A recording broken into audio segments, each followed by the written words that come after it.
Puji Tuhan, selamat hari Minggu yang diberkati. Senang bisa kembali berjumpa dengan saudara sekalipun hari ini kita masih berjumpa secara online. Dimanapun saudara berada, saya berdoa saudara baik-baik, sehat-sehat dalam segala sesuatu. Sama seperti jiwa saudara juga baik-baik saja. Seperti biasa katakan bersama saya orang yang paling disayang sama Tuhan. Bilang sama kiri kanan saudara, kamu orang yang paling disayang sama Tuhan. Amin. 2022 the year of Amin. Saudara jangan pernah lupa ini. Dari semua yang baik yang dijanjikan Tuhan, tidak ada yang tidak dipenuhi, semuanya akan terpenuhi. Sebab Kristus adalah ya buat semua janji Allah. Semua janji Allah buat saudara, buat saya. Yang ada di dalam Yesus. Bukan ya dan tidak, tetapi hanya ada ya. Artinya buat saudara dan saya yang ada di dalam Yesus Kristus, janji Allah pasti digenapi. Itu sebabnya oleh Dia kita berkata amin untuk memuliakan Allah sebagai pihak yang memberikan janji kepada saudara, kepada saya. Kita sudah sama-sama belajar bagaimana caranya saudara menerima janji-janji Allah. Yang pertama adalah jangan sampai ada ketidakpercayaan. Ingat bangsa Israel tidak dapat masuk ke tanah perjanjian karena ketidakpercayaan mereka. Ketidakpercayaan sama halnya seperti tangan yang tertutup yang menolak janji Allah. Waktu saudara mendengar janji Allah, saya mau kasih tahu sama saudara, percayalah. Karena semua janji Allah buat saudara yang ada di dalam Yesus Kristus. Bukanlah ya dan tidak seperti yang tadi saya katakan, tetapi hanya ada ya. Artinya buat saudara dan saya yang ada di dalam Yesus Kristus, semua janji Allah pasti digenapi. Percaya dan miliki iman untuk semua janji Allah. Iman sama halnya seperti tangan yang terbuka untuk menerima semua janji Allah. Jadi kuncinya adalah percaya, iman. Alkitab mengatakan, orang benar akan hidup oleh iman. Kalimat ini, orang benar akan hidup oleh iman, bukan hanya muncul di dalam kitab Roma dan Galatia. Sesungguhnya kalimat orang benar akan hidup oleh iman dicuplik Paulus dari perjanjian lama, yaitu dari kitab Habakuk. Kita lihat Habakuk pasal 2 ayatnya yang keempat. Sesungguhnya orang yang membusungkan dada tidak lurus hatinya, tetapi orang yang benar itu akan hidup oleh percayanya. Di sini dikatakan orang yang benar itu akan hidup oleh percayanya. Ayat ini ada di dalam perjanjian lama, betul. Tetapi ayat ini berbicara tentang karakteristik perjanjian baru. Ayat ini dicuplik oleh Paulus dan ditulis Paulus di dalam surat-suratnya. Tetapi saudara harus lihat konteksnya. Ini sangat menarik.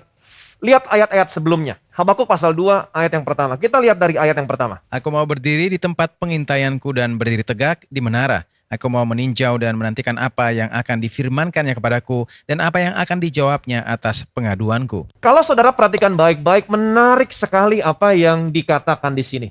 Aku mau meninjau, aku mau melihat dan menantikan apa yang akan difirmankannya kepadaku. Jadi Tuhan bisa berbicara kepada saudara melalui firman-Nya di dalam Alkitab. Terkadang Tuhan bisa berbicara kepada saudara juga melalui penglihatan. Ayat yang kedua, perhatikan baik-baik. Lalu Tuhan menjawab aku demikian, tuliskanlah penglihatan itu dan ukirkanlah itu pada loh-loh, supaya orang sambil lalu dapat membacanya. Saya mau kasih tahu sama saudara, firman apapun yang saudara terima dari Tuhan, penglihatan apapun yang saudara terima dari Tuhan, pewahyuan apapun yang saudara terima dari Tuhan, catat, tulis. Kalau saudara tidak catat dan saudara tidak tulis, saudara bisa lupa.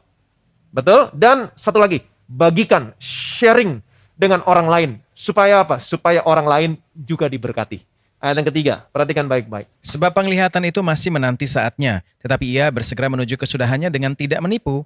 Apabila berlambat-lambat, nantikanlah itu, sebab itu sungguh-sungguh akan datang dan tidak akan bertangguh. Waktu saudara mendengar firman Tuhan, atau waktu saudara membaca firman Tuhan, kalau ada janji Tuhan di sana buat saudara, setelah sekian lama, mungkin seminggu, sebulan, mungkin setahun, dan janji itu belum datang-datang juga dalam kehidupan saudara, belum digenapi dalam hidup saudara, saya mau kasih tahu sama saudara, sekalipun lambat, tetap nantikan janji Tuhan. Ingat, Tuhan bukan penipu. Sekalipun lambat, tetap nantikan. Sebab janjinya akan datang dan pasti digenapi dalam hidupmu. Yang percaya boleh bilang amin. Ayat berikutnya, ayat yang keempat. Perhatikan baik-baik. Sesungguhnya orang yang membusungkan dada tidak lurus hatinya, tetapi orang yang benar itu akan hidup oleh percayanya. Jadi saudara bisa lihat di sini, menantikan penggenapan janji Tuhan dalam hidup saudara juga merupakan iman. Nah, karena konteksnya di sini adalah menantikan janji Tuhan dengan iman yang teguh. Karena Tuhan berjanji, firman-Nya tidak menipu. Sungguh-sungguh akan datang dan tidak bertangguh. Yang percaya boleh bilang amin. Di sini dikatakan orang yang membusungkan dada tidak lurus hatinya, tetapi orang yang benar akan hidup oleh imannya. Jadi saudara bisa lihat di sini sangat kontras sekali perbedaannya. Orang yang membusungkan dada, orang yang membusungkan dada itu berbicara tentang orang yang sombong. Orang yang membusungkan dada, orang sombong dibandingkan dengan orang benar. Orang sombong tidak lurus hatinya. Orang benar hidup oleh iman. Dengan kata lain, orang sombong tidak bisa hidup oleh iman. Kenapa? Karena orang sombong adalah orang yang mengandalkan kekuatannya sendiri. Betul? Saudara masih ingat ketika ada seorang perwira yang datang sama Yesus yang menceritakan tentang hambanya yang sakit di rumah? Yesus mau datang ke rumah perwira ini untuk menyembuhkan hamba perwira ini. Tetapi perwira ini berkata, aku tidak layak menerima Tuhan dalam rumahku. Perwira ini merendahkan dirinya.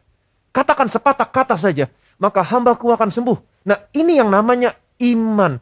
Dengan kata lain, semakin saudara merendahkan diri saudara, maka iman saudara akan semakin bekerja. Sebaliknya, iman tidak bisa bekerja ketika saudara mengandalkan kekuatanmu. Kalau begitu, apa gunanya iman? Amin. Seorang perempuan Kanaan, satu kisah lagi, seorang perempuan Kanaan datang kepada Yesus, membawa anaknya yang kerasukan roh jahat. Perempuan ini, dia merendahkan dirinya serendah-rendahnya di hadapan Yesus. Yesus berkata kepada perempuan ini, aku hanya diutus kepada domba-domba yang hilang dari umat Israel. Tidak baik mengambil roti yang disediakan bagi anak-anak dan memberikannya kepada anjing. Roti di sini berbicara tentang kesembuhan. Betul? Kemudian perempuan ini merendahkan dirinya kembali. Dia berkata begini sama Yesus, benar Tuhan, tetapi anjing makan remah-remah yang jatuh dari meja tuannya. Kemudian Yesus berkata, hai ibu, besar imanmu, jadilah kepadamu seperti yang kau kehendaki. Saudara bisa melihat di sini hubungan antara kerendahan hati dan iman.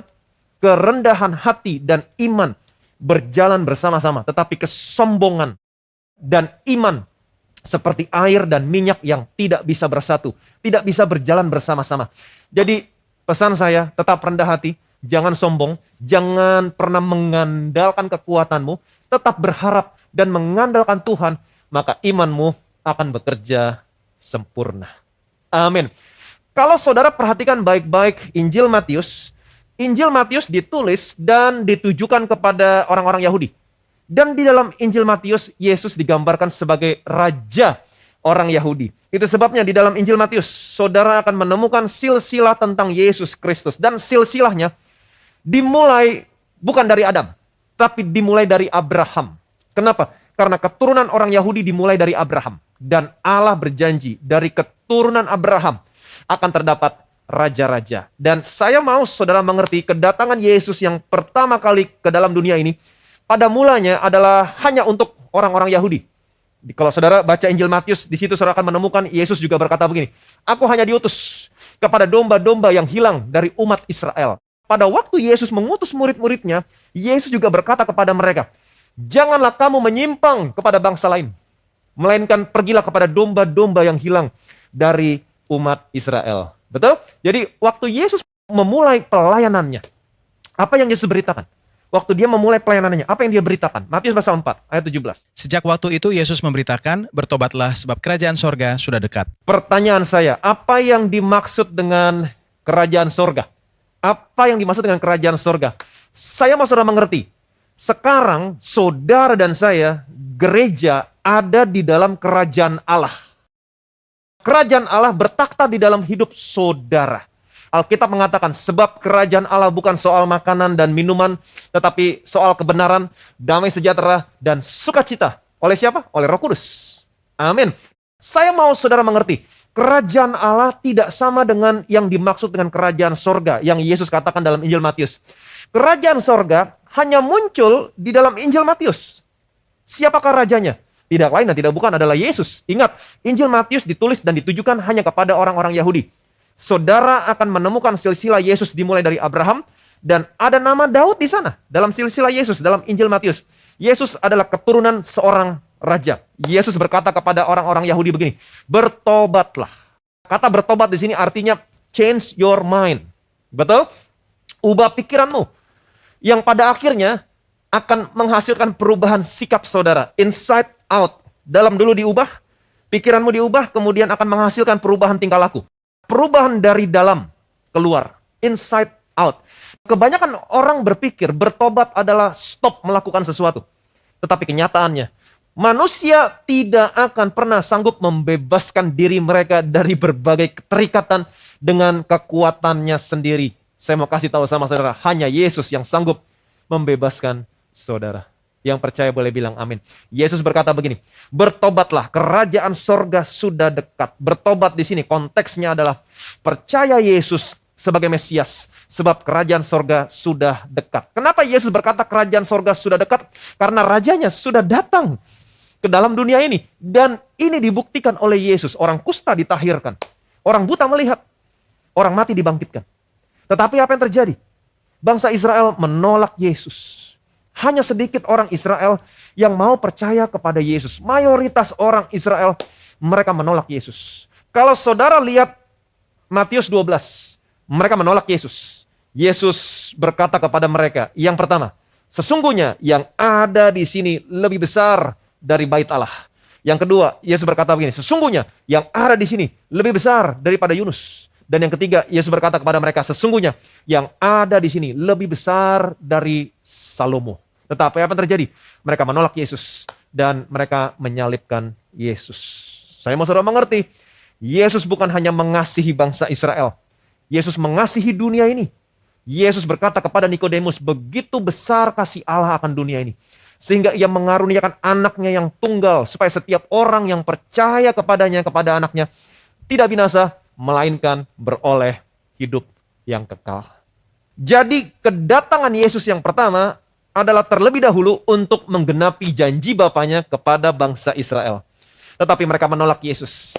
Yesus berkata, bertobatlah sebab kerajaan sorga sudah dekat. Tetapi apa yang terjadi? Mereka menolak Yesus. Mereka menolak rajanya. Dengan kata lain, mereka tidak mau bertobat. Mereka sombong. Mereka merasa dirinya benar. Dan mereka mengandalkan kekuatan mereka sendiri. Karena mereka hidup di bawah hukum Taurat. Matius pasal 11 ayat 20-24. Lalu Yesus mulai mengecam kota-kota yang tidak bertobat, sekalipun di situ ia paling banyak melakukan mujizat-mujizatnya. Celakalah engkau Korasim, celakalah engkau Betsaida, karena jika di Tirus dan Sidon terjadi mujizat-mujizat yang telah terjadi di tengah-tengah kamu, sudah lama mereka bertobat dan berkabung.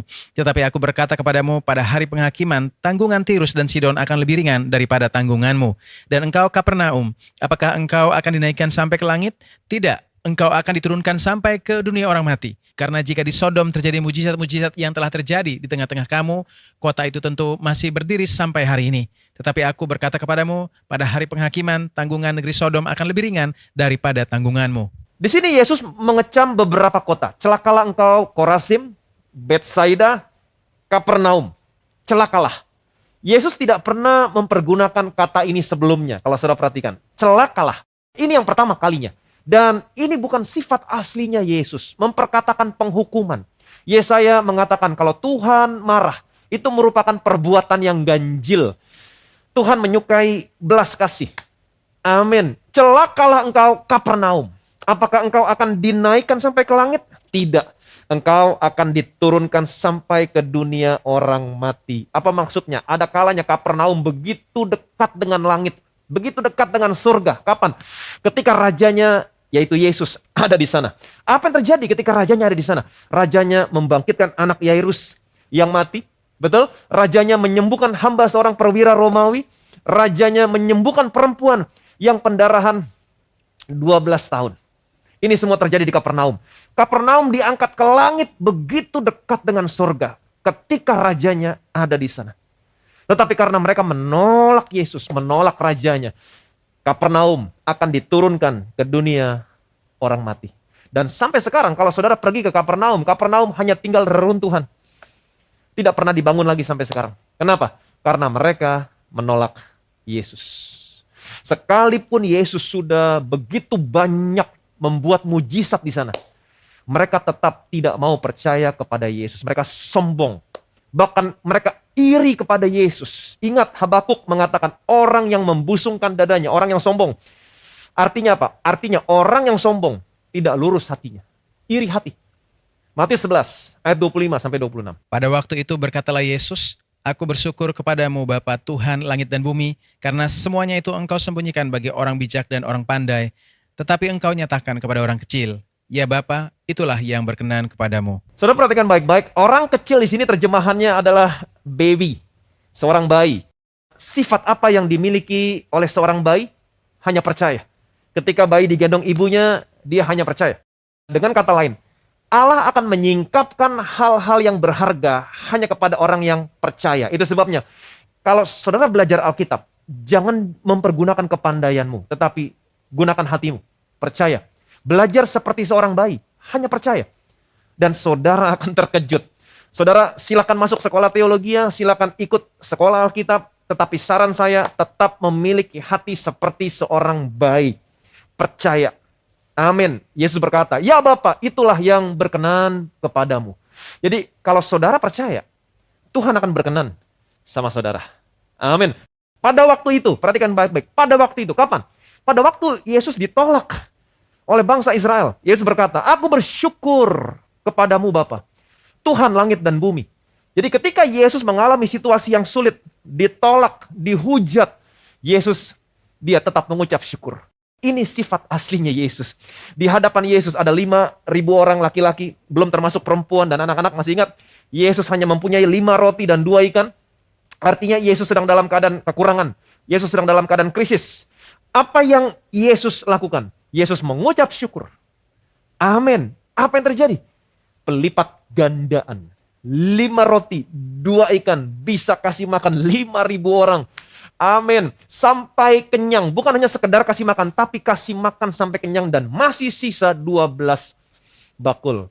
Alkitab mengatakan, mengucap syukurlah dalam segala hal. Ketika saudara mengucap syukur, apapun yang saudara miliki, apapun situasinya yang saudara hadapi, Tuhan akan ubahkan situasinya menjadi berkat yang besar dalam hidup saudara, dalam hidup saya. Amin. Matius 11 ayat 27. Semua telah diserahkan kepadaku oleh Bapakku, dan tidak seorang pun mengenal anak selain Bapa, dan tidak seorang pun mengenal Bapa selain anak, dan orang yang kepadanya anak itu berkenan menyatakannya. Setiap kali saya buka Alkitab dan saya membaca Alkitab, saya selalu berdoa, Bapa, buka mata saya. Amin. Buat saya supaya saya mengenal dan melihat Yesus di dalam firman yang akan saya baca. Jadi saudara bisa minta sama Tuhan, hati seperti seorang bayi. Miliki hati yang mau diajar dan mau percaya. Amin. Ayat 28 sampai ayat 30. Marilah kepadaku semua yang letih lesu dan berbeban berat, aku akan memberi kelegaan kepadamu. Pikulah kuk yang kupasang dan belajarlah padaku, karena aku lemah lembut dan rendah hati, dan jiwamu akan mendapat ketenangan. Sebab kuk yang kupasang itu enak dan bebanku pun ringan. Yesus berkata begini, marilah kepadaku. Ini kata marilah yang pertama kali Yesus katakan. Sebelumnya Yesus tidak pernah mengatakan marilah. Dengan kata lain, Yesus mau berkata begini, kalau ada di antara kamu yang tidak percaya kepadaku, kalau ada di antara kamu yang menolak aku, marilah, datanglah kepadaku. Semua yang letih lesu dan berbeban berat. Apa maksudnya? Semua yang letih lesu berbeban berat. Letih lesu dan berbeban berat di sini bukan karena mereka bekerja keras, tetapi letih lesu dan berbeban berat di sini karena selama ini mereka mencoba dengan segala upaya, dengan segala kekuatan mereka untuk berkenan di hadapan Allah. Letih lesu dan berbeban berat karena hidup mereka ada di bawah hukum Taurat. Yesus berkata, marilah kepadaku, semua yang letih lesu berbeban berat, aku akan memberikan kelegaan kepadamu. Rest. Ini yang terjadi sama saudara dan saya ketika saudara dan saya datang kepada Yesus. Saudara akan menerima kelegaan, rest. Selanjutnya Yesus berkata begini, pikulah kuk yang kupasang, belajarlah daripadaku, karena aku lemah lembut. Katakan bersama saya, lemah lembut. Katakan sekali lagi, rendah hati. Amin. Apa yang Yesus ajarkan itu ringan. Saudara harus belajar dari Yesus. Yesus lemah lembut dan dia rendah hati. Maka jiwa saudara akan mendapat ketenangan. Saran saya, jangan sombong. Kalau saudara sombong, ciri orang sombong biasanya suka marah-marah. Kalau saudara marah-marah, maka jiwa saudara tidak akan pernah bisa tenang. Saudara tidak rest. Betul? Belajar dari Yesus. Yesus lemah lembut. Yesus rendah hati. Tidak ada motivasi apapun. Maka jiwa saudara akan mendapat ketenangan. Amin. Lukas 17 ayat 5-6. Lalu kata rasul-rasul itu kepada Tuhan, tambahkanlah iman kami. Jawab Tuhan, kalau sekiranya kamu mempunyai iman sebesar biji sesawi saja, kamu dapat berkata kepada pohon ara ini, terbantunlah engkau dan tertanamlah di dalam laut, dan ia akan taat kepadamu. Jadi ingat baik-baik apa yang Habakuk katakan, orang benar akan hidup oleh percayanya, oleh iman. Kalau saudara perhatikan baik-baik di sini, Yesus memberitahukan tentang kuasa daripada iman. Wow, betapa luar biasanya kuasa dari sebuah iman. Ingat, saya ulangi sekali lagi, orang benar akan hidup oleh iman. Kalau saudara pelajari pohon ara yang tumbuh di padang gurun, itu akarnya bisa mencapai 5 meter ke dalam tanah. Jadi saudara bisa lihat gambarnya di sini. Ada beberapa pohon ara yang saya ketemukan, ada pohon ara yang dipanjat Sekius, dan ada beberapa pohon ara yang saya temukan gambarnya yang ada di Amerika. Saudara bisa bayangkan akarnya bisa tembus ke bawah ke tanah sejauh 5 meter. Jadi saudara bisa bayangkan di sini Yesus berbicara tentang iman dengan menggunakan perumpamaan pohon ara. Kalau kamu punya iman sebesar biji sesawi, kamu dapat berkata kepada pohon ara, terbantunlah. Saudara bisa lihat pohon yang begitu kuat, akarnya begitu dalam. Saudara berkata kepada pohon ini, terbantunlah. Artinya apa? Tercabut sampai ke akar-akarnya. Dan tertanamlah ke dalam laut, maka ia akan taat kepadamu. Wow. Dengan kata lain, masalah apapun yang saudara hadapi, mungkin dokter berkata sama saudara, kankernya sudah stadium 3 atau stadium akhir, tidak ada harapan, tetapi hari ini saya mau memberikan semangat sama saudara. Sekecil apapun iman yang saudara miliki, sekecil apapun, sekalipun seperti biji sesawi, saudara harus berkata, katakan bersama saya, berkata, kanker, tumor, tercabutlah. Amin. Sampai ke akar-akarnya.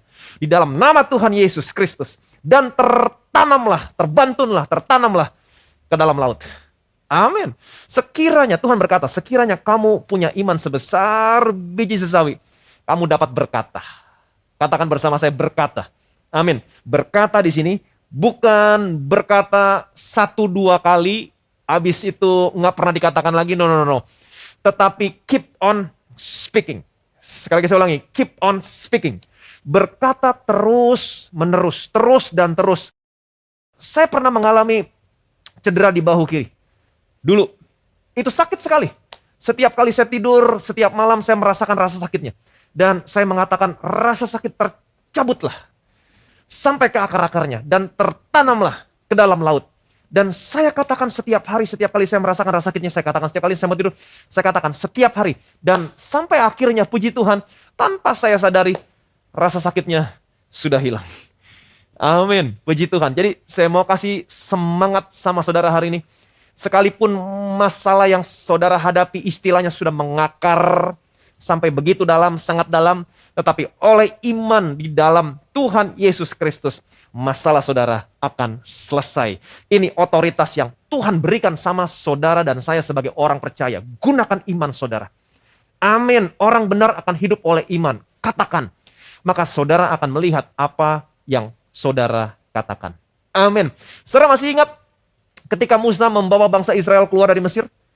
Di belakang mereka dikejar oleh orang-orang Mesir. Di depan mereka berhadapan dengan laut Teberau. Apa yang Tuhan katakan kepada Musa? Kita lihat Keluaran pasal 14 ayat 15 sampai 16. Berfirmanlah Tuhan kepada Musa, mengapa engkau berseru-seru demikian kepadaku? Katakanlah kepada orang Israel supaya mereka berangkat. Dan engkau angkatlah tongkatmu dan ulurkanlah tanganmu ke atas laut dan belahlah airnya. Sehingga orang Israel akan berjalan dari tengah-tengah laut sampai di tempat kering. Kalau saudara lihat di sini, Musa dia menghadapi masalah yang besar. Musa berseru-seru kepada Tuhan. Dan Tuhan berkata kepada Musa, mengapa engkau berseru-seru kepadaku? Musa, angkat tongkatmu, ulurkanlah ke dalam laut dan belahlah airnya. Dan tongkat di sini berbicara tentang otoritas, kuasa perkataan dalam nama Yesus. Saudara punya otoritas memakai nama Yesus sebagai orang percaya. Amin. Jadi sekalipun rasa sakitnya masih ada, sekalipun masalahnya masih ada, tetap katakan, keep on speaking. Amin. Terangkatlah sampai ke akar-akarnya dan tertanamlah ke dalam laut dalam nama Yesus Kristus. Dan selanjutnya Yesus berkata begini, maka ia akan taat kepadamu. Wow, ini janji Tuhan buat saudara, buat saya sebagai orang yang percaya di dalam Yesus Kristus. Amin. Ini janji Tuhan. Sekali lagi saya ulangi. Ini janji Tuhan buat saudara, buat saya yang ada di dalam Tuhan Yesus Kristus. Saya percaya langit dan bumi boleh lenyap, tetapi firman Tuhan tinggal tetap. Janji Tuhan, ya dan amin. Apa yang saudara katakan oleh iman di dalam nama Tuhan Yesus akan digenapi dalam hidup saudara, dalam hidup saya. Ingat baik-baik, orang benar akan hidup oleh percayanya. Orang benar akan hidup oleh iman. Yang percaya boleh bilang amin. Amin. Diberkatilah saudara, diberkatilah saya. Gunakan imanmu dan katakan. Kamu akan melihat apa yang kamu katakan.